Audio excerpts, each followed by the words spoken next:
Jordan Peterson at his best. Listen up. But what happens is that they are then saying that being oppressed is being I don't know if the Holocaust. Yeah, well, this is the main issue. I mean, part of the reason that you see all this foolishness on university campuses too is because people have bought this idiot meta-Marxism, which is that the way to look at every social relationship that people ever have is through the lens of power.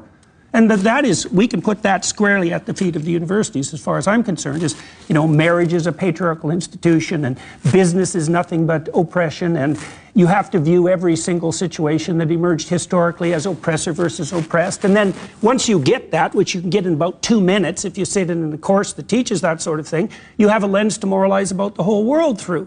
And then you see the situation is that the leftists have already decided the Palestinians are the victims. And as you pointed out, if you're a victim, then you're morally righteous. And even more conveniently, if you stand for the victim, then you're morally righteous, regardless of what you do with your own life. And that's pretty much what university students are taught from the time they enter the university classroom. And that's how they, orient themselves morally. Well, and that's at the hands of the radical left, too, Bill. And one of the things the Democrats also have to pay the price for, I would say, is their absolute refusal to draw a line between the moderate Democrats and the extremists. They're completely incapable of doing that. Like, I've talked to 40 senators and congressmen in the last 5 years. I asked them all the same question, including RFK. He wouldn't answer either. When does the left go too far? Well, we certainly bloody well saw it in the last month, didn't we? Because they got the oppressive narrative a little mucked up, we might say. And the consequences of that are going to unfold pretty brutally over the next few months. So the problem, we understand.